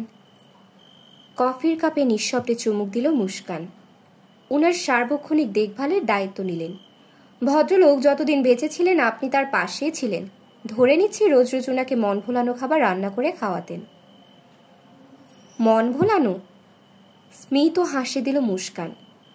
আমি ধরে নিচ্ছি এটা কমপ্লিমেন্ট, যদিও আপনি কি অর্থে ব্যবহার করেছেন ঠিক বুঝতে পারছি না। নির্বিকার থাকার চেষ্টা করল সফা। রাশেদ জুবেরি হাসপাতাল ছাড়ার পর খুব বেশি দিন বাঁচেননি, সম্ভবত 4 মাস। 5 মাস 17 দিন, শুধরে দিল মিসেস জুবেরি। আপনাদের বিয়েটা কবে হয়েছিল? এত কিছু জানেন আর এটা জানতে পারেননি? কফির কাপটা পাশের কফি টেবিলে রেখে দিল। মনে হচ্ছে আপনার সোর্স অফ ইনফরমেশন ওই হাসপাতালটাই। কথাটা সত্যি, সফার সহকারী প্রায় সব তথ্যই ওখান থেকে জোগাড় করেছে। রাশেদ জুবেরির সাথে আপনার বিয়ের খবরটা খুব কম মানুষই জানে। আমরা তো আর ঘটা করে বিয়ে করিনি, আবার টিনেজারদের মতো পালিয়েও সেটা করা হয়নি। একটু থেমে গভীর করে দম নিয়ে নিল সে। বিয়ের আইডিয়াটা একদমই ওর নিজের ছিল। আমি প্রথমে রাজি ছিলাম না, পরে ভেবে দেখলাম একজন মৃত্যুপথযাত্রী যে কিনা অল্প কিছুদিন বাঁচবে, তার একটা ইচ্ছে পূরণ করে তাকে দুদণ্ড শান্তি দিতে পারলে মন্দ কি? আর তাই আপনি ওনাকে দুদণ্ড শান্তি দেবার জন্য বনলতা সেন হয়ে গেলেন? সফার টিপ্পনিটা মুস্কান শুধুমাত্র হালকা বাঁকা হাসি দিয়ে জবাব দিল। কি হয়েছিলাম জানি না, তবে কাগজে কলমে মিসেস জুবেরি হয়ে গেলাম, মুস্কান জুবেরি। তারপর ওনার সমস্ত সম্পত্তি আপনি আপনার নামে লিখিয়ে নিলেন? স্থির চোখে চেয়ে রইল ডাক্তার। আপনি আপনার নামের মতো ব্যতিক্রমী চরিত্র নন মিস্টার সফা। সাধারণ মানুষ যেভাবে ভাবে আপনিও ঠিক সেভাবেই ভাবেন। একটু থেমে আবার বলতে লাগলো সে। আজ বাদে কাল যে মারা যাবে, তাকে কোনো মেয়ে বিয়ে করলে সেটা অবশ্যই সম্পত্তির লোভে করবে, খুবই সাধারণ মানের চিন্তাভাবনা। আপনার এমন চিন্তাভাবনায় আমি কিছুটা হতাশ। শিক্ষিত লোকজনদের আরও একটু উদার মন মানসিকতা থাকা দরকার। নূরে সফা কিছু বলল না। এবার নিঃশব্দে হাসল মুস্কান। বিয়ের আগে আমি জানতামই না ওর নামে বিরাট সম্পত্তি রয়েছে। ওগুলো বেদখল হয়ে আছে দীর্ঘদিন ধরে। যখন জানতে পারলাম তখন বিশ্বাসই করতে পারিনি সম্পত্তিগুলো কোনোদিন উদ্ধার করা যাবে। ও নিজেও এসব সম্পত্তির আশা ছেড়ে দিয়েছিল। সপ্রশ্ন দৃষ্টিতে তাকালো সফা। বলছি, এত অধৈর্য হবার দরকার নেই। আপনার সমস্ত প্রশ্নের জবাবই আমি দেব। গায়ের শালটা খুলে ঠিকঠাক করে আবারও শরীরে জড়িয়ে নিল। কয়েক মুহূর্তের জন্য সফা মুগ্ধ হয়ে দেখল তার সামনে বসা মহিলার দেহ সৌষ্ঠ। যে কোনো তরুণীর চেয়েও দেহের গড়ন ভালো, নির্মেদ, রোগাও নয়, আবার প্রয়োজনের তুলনায় বেশিও নেই কোনো কিছু। যেটা যেরকম থাকার কথা সেরকমই আছে। মহিলার বয়স আন্দাজ করতে পারল না। কত হবে? এসব চিন্তা মাথা থেকে ঝেড়ে কাজে মনোযোগ দিল। 2007 সাল, 1/11 হিসেবে যেটা পরিচিত। সেই সময়টাতে হুট করে একটা দারুণ সুযোগ চলে এলো। রাশেদ তখন খুবই অসুস্থ। ওর এক ঘনিষ্ঠ বন্ধু ইকবাল ছিল সেনাবাহিনীর উচ্চপদস্থ কর্মকর্তা। সেনা সমর্থিত ওই সরকারে ইকবালের খুব প্রভাব প্রতিপত্তি ছিল। ওর মাধ্যমে বেদখল হওয়া সম্পত্তিগুলো রাতারাতি ফিরে পাই আমরা। এই তথ্যটা সফা আতরের কাছ থেকে জেনেছিল। ওই সময় রাজনীতিবিদেরা ছিল দৌড়ের উপরে। সেই সুযোগে বেদখল সম্পত্তিগুলো খুব দ্রুত ফিরে পাওয়াটা স্বাভাবিকই। তবে সে অবাক হচ্ছে মহিলা অকপটে সত্যি কথা বলছে বলে। তবে 2 বছর পর নির্বাচন হলে ইকবালরা চলে যায়, আসে নতুন সরকার। তখন আবার সম্পত্তিগুলো বেদখল হতে শুরু করে। এখানকার স্থানীয় এমপি আসাদুল্লাহ। সফার দিকে তাকিয়ে মাথা নেড়ে সায় দিল মুস্কান। ইকবাল থাকতেই জমির কাগজপত্রগুলো ঠিকঠাক করে নিয়েছিলাম, কিন্তু ঢাকায় বসে সুন্দরপুরের বিশাল সম্পত্তি দখলে রাখাটা কঠিনই ছিল। পরে এমপির সাথে একটা রফা করে নিলেন, 50-50 নাকি 40-60। মুচকি হাসল মুস্কান। এরকম কিছু করা হয়নি। জুবেরি আমার নামে যে অংশগুলো লিখে দিয়েছিল সেগুলোর সবটাই ফিরে পায়, তবে বিনিময়ে একটা আপোষ করতে হয়েছিল আমাকে। কি রকম? অলোকনাথ বসু তার সম্পত্তির প্রায় 60% দেবোত্তর সম্পত্তি হিসেবে দান করে গেছিলেন। ওই সম্পত্তিগুলো এমপির পকেটে চলে যায়, আর এটা করতে আমি তাকে সাহায্য করেছি। বলতে পারেন সাহায্য করতে বাধ্য হয়েছি। মাথা নেড়ে সায় দিল সফা। তারপর চলে এলেন এখানে? কিন্তু আপনার চাকরি, ওটা ছাড়লেন কেন? মুস্কান চেয়ে রইল কয়েক মুহূর্ত। ভালো লাগছিল না। আমি আসলে প্রকৃতির কাছাকাছি থাকার জন্য উন্মুখ হয়েছিলাম। সেই সুযোগটা এসে যায় এই সম্পত্তিগুলো পাওয়ার পর। তখন ঠিক করলাম আর চাকরি নয়, সব ছেড়ে ছুড়ে বহু দূরে গিয়ে থাকব। তাছাড়া মৃত্যুর আগে রাশেদ আমাকে একটা রেস্টুরেন্ট করার জন্য অনুরোধ করেছিল। সে বলেছিল আমার জাদুকরি রান্নার স্বাদ থেকে মানুষজনকে বঞ্চিত করা ঠিক হচ্ছে না। মুচকি হাসল মুস্কান। এমনকি মৃত্যুর আগেও আমার হাত ধরে কথাটা বলেছিল। বলতে পারেন তার কথা রাখার জন্যই রবীন্দ্রনাথ করেছি। অবশ্য ভাবিনি আমি এই সুন্দরপুরে এসেটা করব। সফা অনেক কষ্টে কথা বলা থেকে নিজেকে বিরত রাখল। সে চাইছে আগে মুস্কান জুবেরি নিজের মুখে সব বলুক। ঢাকা আমার কাছে অসহ্য ঠিক ছিল। তাছাড়া রবীন্দ্রনাথ নিয়ে যেরকম পরিকল্পনা আমার ছিল সেটা ঢাকায় কিংবা আশেপাশে করা সম্ভব ছিল না। কেন? ঢাকায় কোনো কিছু বিশুদ্ধ, কেমিক্যাল ফ্রি, ফরমালিন মুক্ত পাওয়া যায় না। ডাক্তার হিসেবে অন্য অনেকের চেয়ে এটা আমি ভালো করেই জানতাম। তরি তরকারি, ফলমূল থেকে শুরু করে মাছ মাংস কোনো কিছু এসব থেকে মুক্ত নয়। এমনকি দুধ পর্যন্ত বিষে ভরা। আমি চাইনি রবীন্দ্রনাথ এসব জিনিস দিয়ে রান্না করা হোক। তাছাড়াও সব ভেজাল জিনিস ব্যবহার করে আমার মন মতো রেসিপি তৈরি করাও সম্ভব ছিল না। স্বাদের ব্যাপারটা খুবই সূক্ষ্ম, সামান্য হেরফের হলেও বদলে যায়। আচ্ছা, আস্তে করে বলল নূরে সফা। কিন্তু এখানে প্রচুর আবাদি জমি আছে, থাকার মতো সুন্দর একটি বাড়িও আছে। আমি ইচ্ছে করলে সব কিছুই ফলাতে পারি, চাষবাস করতে পারি। তাই ঠিক করলাম এখানেই চলে আসব। আপনি কি কুমিরের মাংস দিয়েও রেসিপি করেন নাকি? মুচকি হেসে মাথা দোলালো মুস্কান। না, ওগুলো মাত্র 3-4 মাস ধরে ব্রিডিং করছি, অনেকটা শখে। তবে ভবিষ্যতে বিদেশে রপ্তানি করার পরিকল্পনা আছে আমার। আপনার এই শখটা কিন্তু সিকিউরিটি পারপাসও সার্ভ করছে। দারুণ আইডিয়া। এবার চোখ দিয়ে হাসল মুস্কান জুবেরি। গতকাল রাতের আগে অবশ্য এটা বুঝতে পারিনি। এখন মনে হচ্ছে আইডিয়াটা আসলেই দারুণ। ভুরু কুচকালো সফা। আর গত রাতে ফালুকে দিয়ে মাটি খুঁড়ে কি পুঁতে ফেললেন, সেটাও কি কোনো শখ? এবার বেশ কিছুটা সময় ধরে মুস্কান জুবেরি হাসল, তবে একদম নিঃশব্দে। দেখে ভয় পেয়েছিলেন নাকি? প্রশ্নটা সফার পৌরুষে লাগলেও হজম করল চুপচাপ। আমি স্প্যানিশ কুইজিন খুব পছন্দ করি। ওদের কিছু ধরন আমি দেশীয় খাবারের সাথে ব্ল্যান্ডিং করে রেসিপি বানিয়েছি। এটাকে এক ধরনের ফিউশন বলতে পারেন। খাবারগুলো লোকে পছন্দও করেছে। আপনিও সেগুলো খেয়েছেন, সম্ভবত পছন্দও করেছেন। রেস্টুরেন্টেও কি আপনার চোখ সবকিছু লক্ষ্য করে? শেষ পর্যন্ত না বলে পারল না। আই মিন, সার্ভিল্যান্স করেন? হোটেল রেস্টুরেন্টে সার্ভিল্যান্স ক্যামেরা থাকাটা তো খুবই সাধারণ ব্যাপার, তাই না? একটু থেমে আবার বলল, নাকি সুন্দরপুরের মতো গ্রামীণ এলাকায় ওসব থাকাটা বেমানান? এবার সফা বুঝতে পারল মুস্কান জুবেরি কেন তার দিকে ওভাবে তাকিয়েছিল। আগে ভাগে কিছু টের পাওয়াটা আসলে কোনো রহস্যময় ব্যাপার নয়। এটা নিছকই আধুনিক প্রযুক্তি ব্যবহারের বাড়তি সুবিধা। রবীন্দ্রনাথের প্রাইভেট রুমে বসে কাস্টমারদের মনিটর করার সুবিধা রয়েছে, আর সেই সুবিধা ব্যবহার করেই মুস্কান জুবেরি দেখেছে তার গতিবিধি, চাহনি। অন্য সব কাস্টমার থেকে খুব সহজেই তাকে আলাদা করতে পেরেছে। গতরাতে গর্ত করে কি মাটি চাপা দিলেন সেটা কিন্তু বললেন না। প্রসঙ্গে ফিরে এলো নূরে সফা। বলছি, স্প্যানিশ কুইজিন, ওসবে প্রচুর রেড ওয়াইন ব্যবহার করা হয়। বলতে পারেন পানির বদলে রেড ওয়াইন দেয় ওরা। ওখানে রেড ওয়াইন খুবই অ্যাভেলেবেল, সস্তাও বটে, বিশেষ করে খাবারে ব্যবহার করা হয় যেগুলো। Red wine?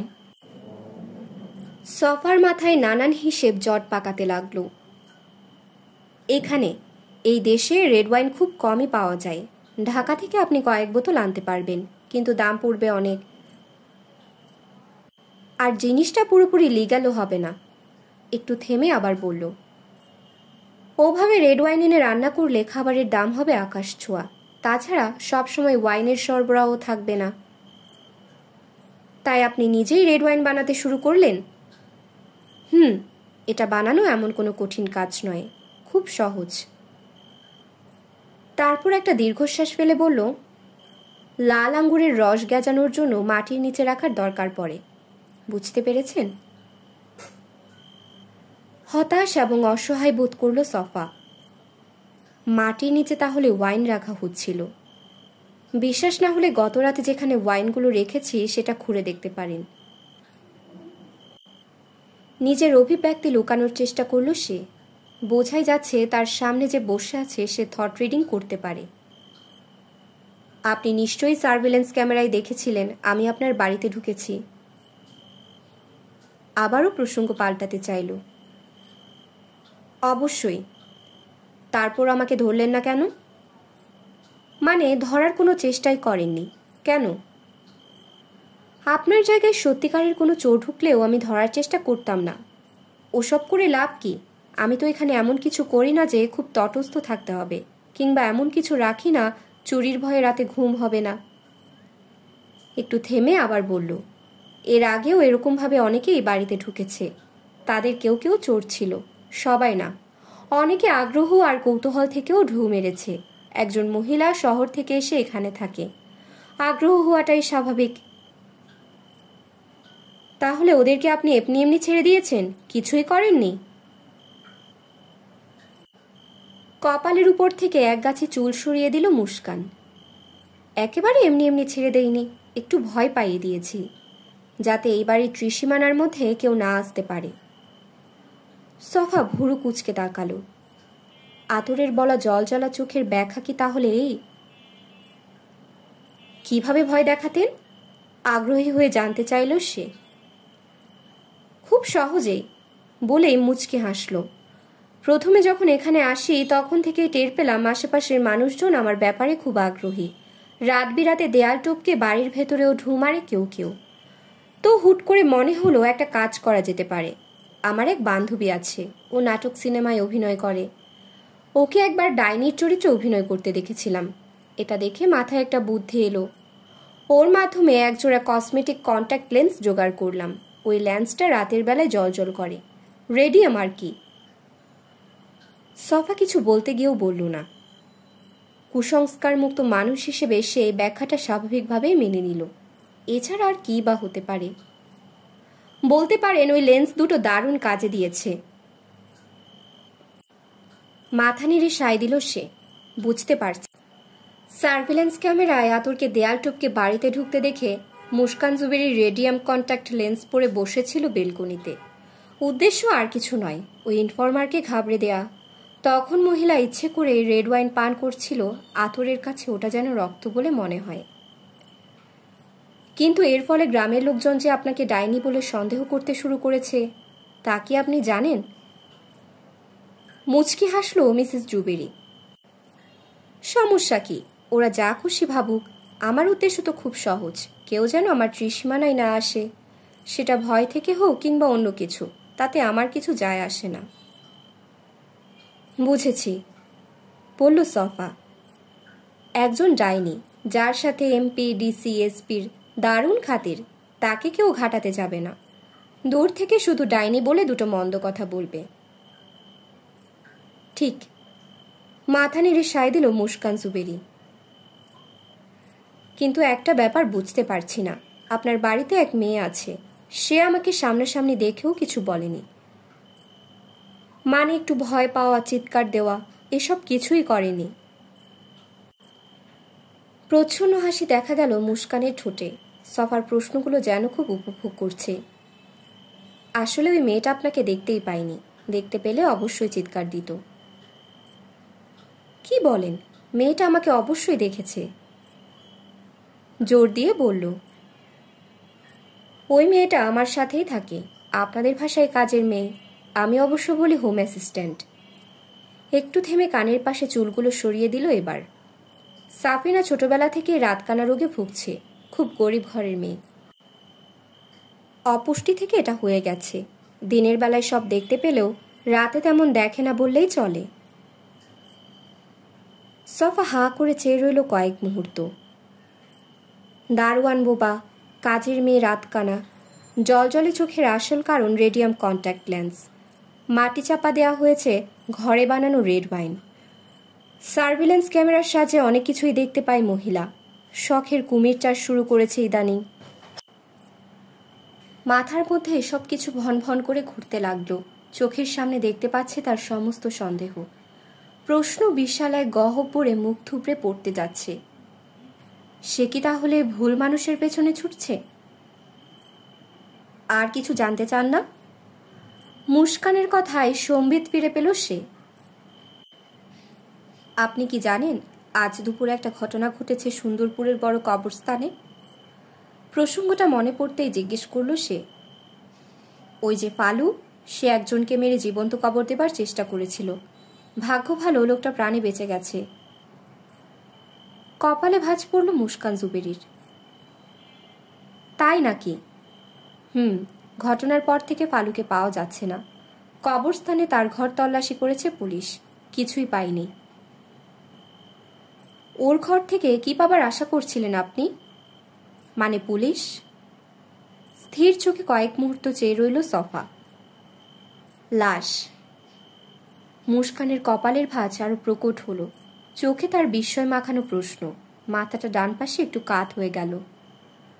আমাদের কাছে ইনফরমেশন ছিল ওর ঘরে খাটের নিচে কঙ্কাল আছে। কঙ্কাল দিয়েও কি করে? জানি না কি করে, তদন্ত হলে সব বেরিয়ে আসবে। নিচের ঠোঁট কামড়ে ধরল মুস্কান জুবেরি। তবে সেটা ক্ষণিকের জন্য। আপনি কি ওর ঘটনার সাথে আমাকেও সন্দেহ করছেন? কাঁধ তুলল সে।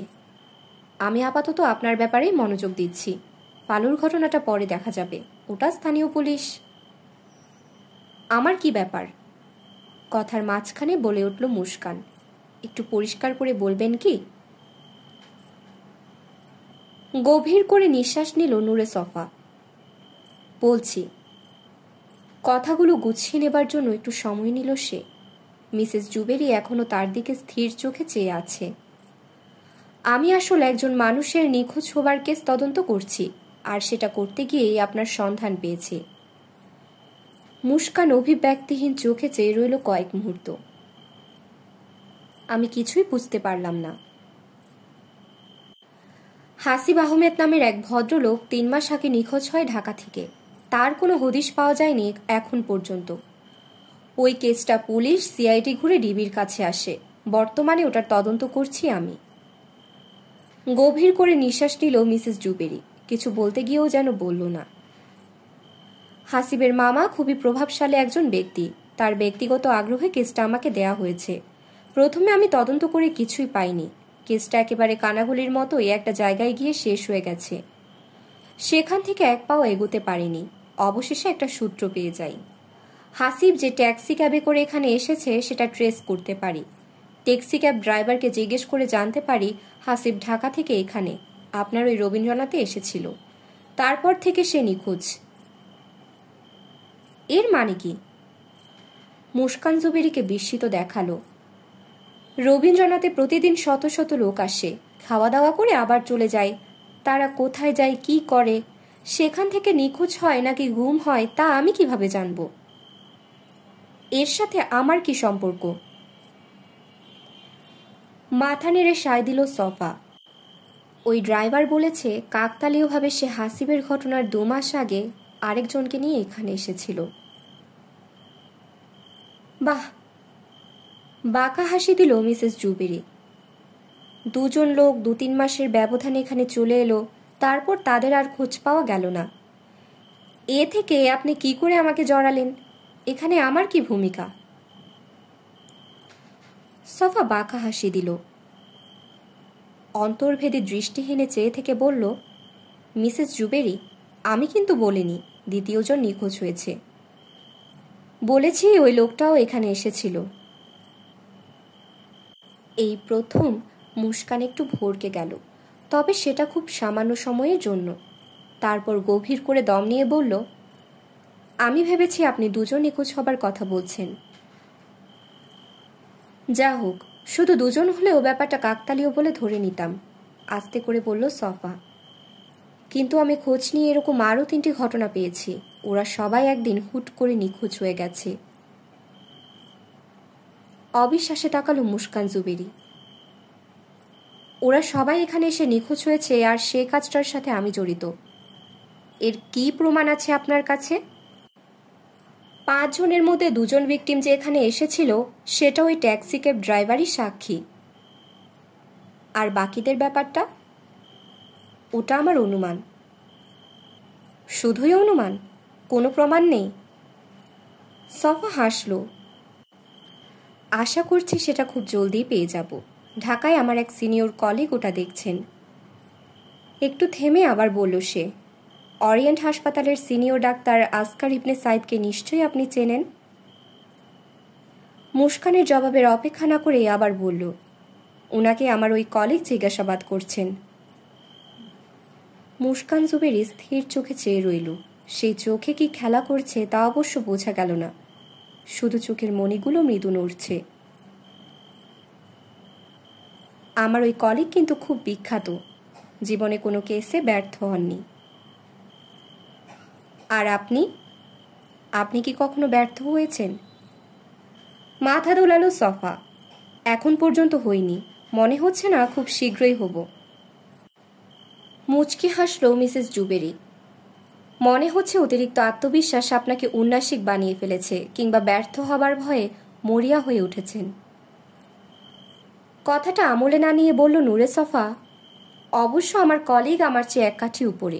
আপনি হয়তো ওনার নাম পত্রিকায় দেখেছেন, ডিবির সাবেক ইনভেস্টিগেটর KS খান। মূর্তির মতো স্থির হয়ে রইল মুস্কান। নির্বিকার মুখেই বলল, আমি পত্রিকা পড়ি না, ওগুলো পড়ার জিনিস বলে মনেও করি না। অরুচিকর আর স্থূল জিনিস আমার ধাতে সয় না। বাঁকা হাসি হেসে প্রসঙ্গে ফিরে এলো সফা। আমি নিশ্চিত ডাক্তার আসকার ইবনে সাইদ যত শক্তিশালী নার্ভের অধিকারী হয়ে থাকুক না কেন, মিস্টার খানের সামনে টিকতে পারবেন না। মাথার চুলে হাত বুলিয়ে ঘরের চারপাশে তাকালো মুস্কান। আমি ওই সব লোকজনকে নিয়ে কি করেছি বলে মনে করেন? মানে আপনি বলছেন 5 জন লোককে এখানে এনে উধাও করে দিয়েছি। তাদেরকে আমি কেন উধাও করব?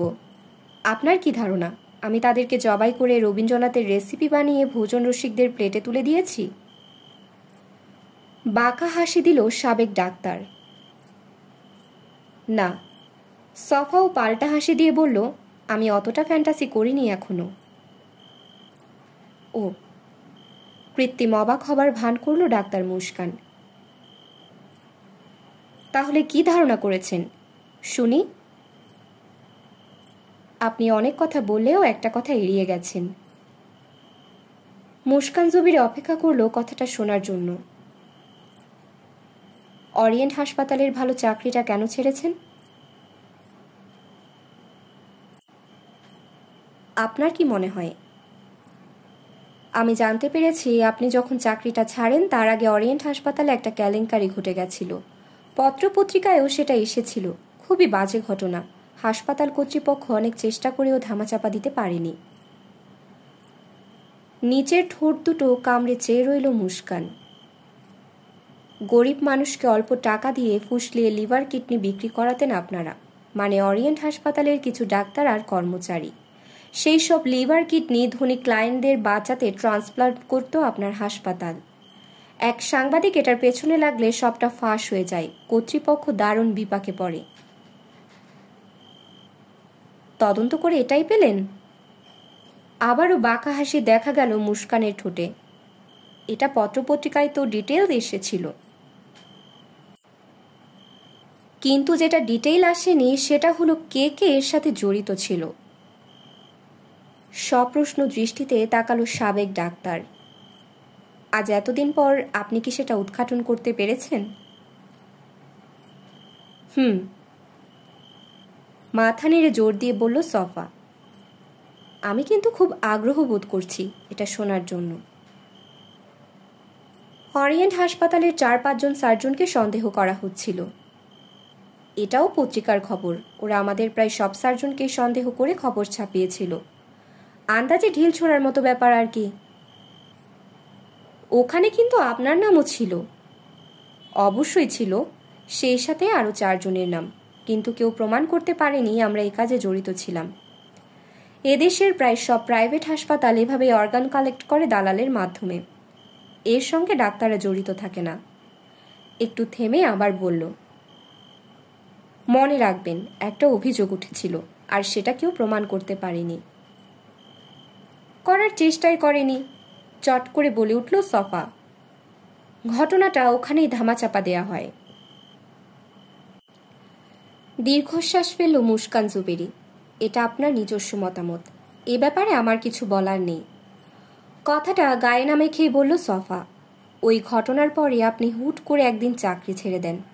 সম্ভবত হাসপাতাল কর্তৃপক্ষ আপনাকে সেফ এক্সিট করে দেবার জন্যে চাকরি ছাড়ার প্রস্তাব দিয়েছিল, কারণ ওখানকার সবচাইতে প্রভাবশালী ডাক্তার আসকার ইবনে সাইদের সাথে আপনার বেশ ভালো সম্পর্ক। এটা কোনো গোপন ব্যাপার নয়, আমরা অসম্ভব ভালো বন্ধু। সফা গালে হাত বুলাতে লাগলো। তবে আমার চাকরি ছাড়ার সাথে উনার কিংবা ওই ঘটনার কোনো সম্পর্কই নেই। ওটা ছিল একেবারে আমার নিজস্ব সিদ্ধান্ত। তাছাড়া আপনি হয়তো জানেন না, অর্গান ডোনেটের কেলেঙ্কারির কয়েক মাস পর আমি চাকরি ছাড়ি। ততদিনে ওই ঘটনার কথা সবাই ভুলে গেছিল। আচ্ছা, তাহলে আমি কি জানতে পারি চাকরিটা কেন ছেড়েছিলেন? আমি আগ্রহ হারিয়ে ফেলেছিলাম। ডাক্তারি করতে আর ভালো লাগছিল না। নিত্য নতুন রান্না করা, রেসিপি বানানো, ভিন্ন ভিন্ন কুইজিন দিয়ে এক্সপেরিমেন্ট করা, এসব নিয়ে ব্যস্ত হয়ে পড়েছিলাম। অবশ্য এর জন্য রাশেদ অনেকাংশে দায়ী। তাকে প্রতিদিন মজার মজার সব রেসিপি খাইয়ে মুগ্ধ করে দিতাম। আমার হাতে রান্না খেয়ে একজন মানুষ এমনভাবে তৃপ্ত হচ্ছে দেখে খুব ভালো লাগতো। প্রচণ্ড উৎসাহী হয়ে পড়েছিলাম। টাকা পয়সার তেমন অভাব ছিল না, সুতরাং চাকরিটা বোঝা মনে হতে লাগলো, তাই ছেড়ে দিলাম। সফা নির্বাক হয়ে চেয়ে রইল মুস্কানের দিকে। আপনি আমাকে ঠিক কী নিয়ে সন্দেহ করছেন স্পষ্ট করে বলবেন কি? মিসেস জুবেরির প্রশ্নে কয়েক মুহূর্ত চুপ হয়ে থাকল সে। কিছু মানুষের নিখোঁজ হয়ে যাওয়া, হাসপাতালের অর্গান কেলেঙ্কারি, আমার চাকরি ছেড়ে দেওয়া, এসব এক সূত্রে গেঁথে আপনি আসলে কি প্রমাণ করতে চাইছেন? সফা গভীর করে দম নিয়ে নিল। আমি নিশ্চিত আপনি ওই নিখোঁজ মানুষগুলোর মূল্যবান অঙ্গ প্রত্যঙ্গ পাচারের সাথে জড়িত। মাথা দুলিয়ে হাসতে লাগলো মুস্কান, যেন হাস্যকর কোনো জোক শুনেছে সে। আমি অর্গান পাচার করি? হ্যাঁ, বেশ জোর দিয়ে বলল সফা। তারপর ওই মানুষগুলোকে মেরে গুম করে ফেলি, তাই না? সফা কোনো জবাব দিল না। এ কাজে নিশ্চয়ই ওই কবর খোঁড়ার ছেলেটা পালুও জড়িত, কি বলেন? ভুরু কুচকে চেয়ে রইল নূরে সফা। তার সামনে যে মহিলা বসে আছে তার কথা আর ভাবভঙ্গি দেখে কিছু বুঝে উঠতে পারছে না। সবটা কেমন জানি প্রহেলিকাময় বলে মনে হচ্ছে। আমার চাকরি ছাড়ার সত্যি কারণটা জানতে চান? সফা নিশ্চুপ রইল। লিভার কিডনির কেলেঙ্কারির আগে ডাক্তারি পেশার প্রতি মন উঠে গেছিল। একটা কারণ তো আগেই বলেছি। আরেকটা কারণ হলো এদেশের মানুষ ডাক্তারদের সম্মান করে না। কোনো রোগী মারা গেলেই তারা ডাক্তারকে দোষী মনে করে। তাদের ধারণা ডাক্তারের অবহেলায় রোগীর মৃত্যুর একমাত্র কারণ। ডাক্তার যেন মর্তের ঈশ্বর, সে চাইলেই যে কোনো রোগীকে বাঁচাতে পারে। একটু থামল মুস্কান। শুধু অভিযোগ, গালাগালি আর অসম্মান করলেও হয়তো সহ্য করে এই পেশায় থাকতাম, কিন্তু তা তো হয় না। ডাক্তারকে রীতিমতো মারতে আসে। চোখের সামনে অনেক ডাক্তারকে মৃত রোগীর বিক্ষুব্ধ আত্মীয়দের হাতে লাঞ্ছিত হতে দেখেছি। এই ভয়ে সারাক্ষণ কুঁকড়ে থাকতাম। বিশেষ করে আমি সার্জন হওয়ায় প্রচুর অপারেশন করতে হতো। রোগীর মৃত্যু হতো অনেক ক্ষেত্রে। প্রতিটি অপারেশনের সময় তাই নার্ভাস হয়ে পড়তাম। অবশেষে এই নরক যন্ত্রণা থেকে মুক্তি পেতেই চাকরিটা ছেড়ে দেই। সব শুনে সফা মুচকি হাসল। মুস্কানের ব্যাখ্যাটা আমলে না নিয়ে অন্য প্রসঙ্গে চলে গেল সে। আপনাকে একটা কথা বলতে ভুলে গেছিলাম। যে 5 জন ভিকটিম, মিসিং পার্সনের কথা বলছি, তারা সবাই অন্য অনেকের মতো ফেসবুক ব্যবহার করত। মজার ব্যাপার কি জানেন? তারা নিখোঁজ হবার পরপরই অ্যাকাউন্টগুলো ডিঅ্যাক্টিভ হয়ে গেছে সবার। মুস্কান জবিরে চেষ্টা করল নির্বিকার থাকার, কিন্তু সবার দৃষ্টিতে সেটা এড়ালো না। এটা অবশ্যই খুনির কাজ। সে খুব সতর্ক। শিকারকে বাগে পেয়ে তাকে হত্যা করার আগে যেভাবে হোক তার কাছ থেকে পাসওয়ার্ডটা নিয়ে নিয়েছে, কিন্তু একজনের বেলায় সেটা সে করতে পারেনি। মুস্কান তারপরও চুপ রইল। ওই একজন হলো শেষের জন, যার কেসটা আমি তদন্ত করছি। এরই মধ্যে পুলিশের একটা নতুন ডিপার্টমেন্ট হয়েছে, টেলিকমিউনিকেশনস মনিটরিং সেল। ওরা খুবই আধুনিক টেকনোলজি ব্যবহার করে। আমি ওদের সাহায্য নিয়েছিলাম। অবশেষে ওরা হাসিবের অ্যাকাউন্টটার পাসওয়ার্ড ক্র্যাক করতে পেরেছে। অ্যাকাউন্টটা চেক করে দেখা গেছে ওখানে চারুলতা নামের একটি আইডির সাথে হাসিবের নিয়মিত যোগাযোগ ছিল। মুস্কান বাঁকা হাসি দেবার চেষ্টা করলেও সেটা কেমন মলিন দেখালো। চারুলতা আইডিটির লোকেশন ট্র্যাকডাউন করা হয়েছে। ওটা এখানকার, এই সুন্দরপুরের। সুন্দরপুর হয়তো একটি মফস্বল শহর, কিন্তু বর্তমানে এখানে অনেকেই ইন্টারনেট ব্যবহার করে। তা করে, তবে তাদের মধ্যে রবীন্দ্রনাথের ভক্ত কজন আছে যে তার রেস্টুরেন্টের নাম রাখবে ওনার নামে, ফেসবুক অ্যাকাউন্টের নাম দেবে ওনার সৃষ্ট চরিত্রের নামে? মাথা দুলিয়ে আবার বলল সে, সম্ভবত খুব কম। আর তাদের মধ্যে নারী আছে কজন? সফার দিকে তাকিয়ে হাসল মিসেস জুবেরি। তাহলে এখন আমাকে গ্রেফতার করছেন না কেন? আপনি খুবই নিশ্চিত? শক্ত প্রমাণও আছে আপনার কাছে। তবে একটু অপেক্ষা করতে হচ্ছে। আশা করছি খুব শীঘ্রই আমার সিনিয়র কলিগ মিস্টার খান আপনার ওই বন্ধু ডাক্তার আসকারের কাছ থেকে বেশ গুরুত্বপূর্ণ তথ্য বের করে আনতে পারবে। মুস্কান চুপ থেকে নিজের ঘরের চারপাশটা দেখে নিল একবার। আপনি কি আমার সম্পর্কে এই সত্যিটা জানতে চান? সফা বাঁকা হাসি দিল। আমি তো জানতাম, সেটা জানার জন্যই এখানে এসেছি। মাথা নেড়ে সায় দিল মুস্কান। আপনি যখন আমার সব সত্যি জানতে পারবেন তখন বুঝতে পারবেন কতটা ভুল ধারণা করেছিলেন আমার সম্পর্কে। আপনার সবগুলো অনুমানই মিথ্যে প্রমাণিত হয়ে যাবে। আপনার তখন মনে হবে আমার পেছনে লেগে খামোখাই সময় নষ্ট করেছেন। তদন্তকারী হিসেবে জীবনের সবচেয়ে বড় ভুলটি করে ফেলেছেন। ভুরু তুলল সফা। বেশ, আমি অধীর আগ্রহে অপেক্ষা করছি সবটা শোনার জন্য। আপনি অনেক কিছু জানলেও আমার জীবনের সবচেয়ে বড় ট্র্যাজেডিটার কথা জানেন না। ওরকম কঠিন পরিস্থিতিতে খুব কম মানুষই পড়েছে, আর তার চেয়েও অনেক কম মানুষ টিকে থেকে বেঁচে আসতে পেরেছে সভ্য দুনিয়ায়। আমিও অলৌকিকভাবে বেঁচে গেছিলাম, কিন্তু ঘটনাটি আমাকে সারা জীবনের জন্য বদলে দিয়েছে। ঘটনাটা কি? কৌতূহলী হয়ে উঠল সফা। সে এসব কথার মাথা মুন্ডু কিছুই বুঝতে পারছে না। উঠে দাঁড়ালো মিসেস জুবেরি। আমি 10 বছর বয়সে আমেরিকায় চলে যাই বাবা মায়ের সাথে। সারি সারি বইয়ের শেলফের কাছে গিয়ে থামল সে। হাই স্কুল শেষে ওখানকার এক মেডিকেল কলেজে ভর্তি হই। একটা বড় আকৃতির 4 কোনা অ্যালবাম বের করে আনলো বুক শেলফ থেকে। ফাইনাল ইয়ারের সামার ভ্যাকেশনে আমরা বন্ধুরা মিলে বেড়াতে যাবার প্ল্যান করি। অ্যালবামটা নিয়ে এসে আগের জায়গায় বসলো। আমাদের গন্তব্য ছিল Latin America. Machu Picchu, Inca সভ্যতা, মেক্সিকান পিরামিড, এসব দেখব। অ্যালবামটা সফার দিকে বাড়িয়ে দিল এবার। এটা দেখুন, ওই ভয়ঙ্কর কাহিনীটা বলতে ভালো লাগে না। দুঃসহ স্মৃতি রোমন্থন করা আনন্দের কোনো বিষয় নয়। সফা অ্যালবামটা হাতে নিয়ে কয়েক মুহূর্ত চেয়ে রইল মুস্কান জুবেরির দিকে। আপনি এটা দেখলেই সব বুঝতে পারবেন। মাথা নেড়ে সায় দিয়ে অ্যালবামটা খুলল সে। দেখেই বোঝা যাচ্ছে বেশ পুরনো। প্রথম পৃষ্ঠায় ইংরেজিতে বোল্ড ফন্টে লেখা অ্যালাইভ। দ্বিতীয় পৃষ্ঠা ফাঁকা। তৃতীয় পৃষ্ঠায় 4-5টা পারিবারিক ছবি। একটি সুখী পরিবার, মা, বাবা, ভাই, বোন। আমার ফ্যামিলির ছবি, আস্তে করে বলল মুস্কান। সফা লক্ষ্য করল ছবিতে কোনো সন তারিখ দেয়া নেই। পোশাক আশাক দেখেও নিশ্চিত হতে পারল না ছবিগুলো কোন দশকের। চতুর্থ পৃষ্ঠা উল্টাতে গিয়ে দেখল পৃষ্ঠাগুলো একটার সাথে আরেকটা লেগে আছে। বোঝা যাচ্ছে খুব একটা খুলে দেখা হয় না, একান্তই ব্যক্তিগত একটি অ্যালবাম। নিশ্চয়ই বাইরের খুব কম মানুষই এটা দেখেছে, হয়তো অনেকদিন কেউ ধরেও দেখেনি। চতুর্থ পৃষ্ঠায় যেতে সফাকে রীতিমতো আঙুলের থুতু মেখে উল্টাতে হলো। এই পৃষ্ঠায় আছে আরও 6-7টি ছবি, সবগুলো স্কুলের। কিশোরী মুস্কান আর তার সাদা কালো বাদামি বন্ধুরা। তাদের অঙ্গভঙ্গি খুব মজার। কেউ ভেঙচি কাটছে, তো কেউ চোখ টেরা করে আছে, কেউ বা মুখ ঢেকে রেখেছে।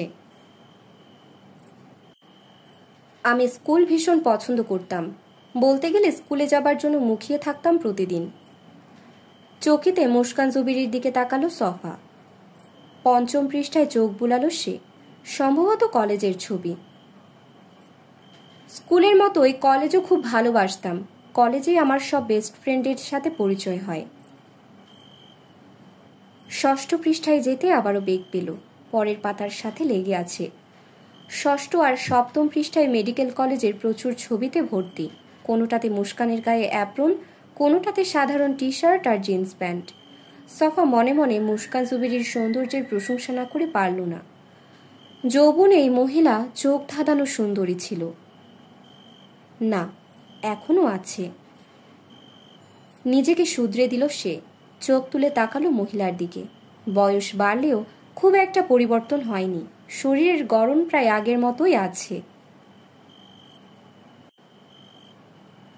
মেডিকেল কলেজের মতো ভালো সময় আমার জীবনে খুব কমই এসেছে। পড়াশোনার চাপ থাকলেও আমি খুব এনজয় করেছি সময়টা। অষ্টম পৃষ্ঠাটিও পরের পৃষ্ঠার সাথে লেগে আছে। সফা বিরক্ত হয়ে পাতাটি উল্টালো। পাতাগুলো একটার সাথে একটা শুধু লেগেই নেই, কেমন পুরনো গন্ধ আর চটচটে হয়ে আছে। সফা দেখতে পেল কতগুলো ছবি।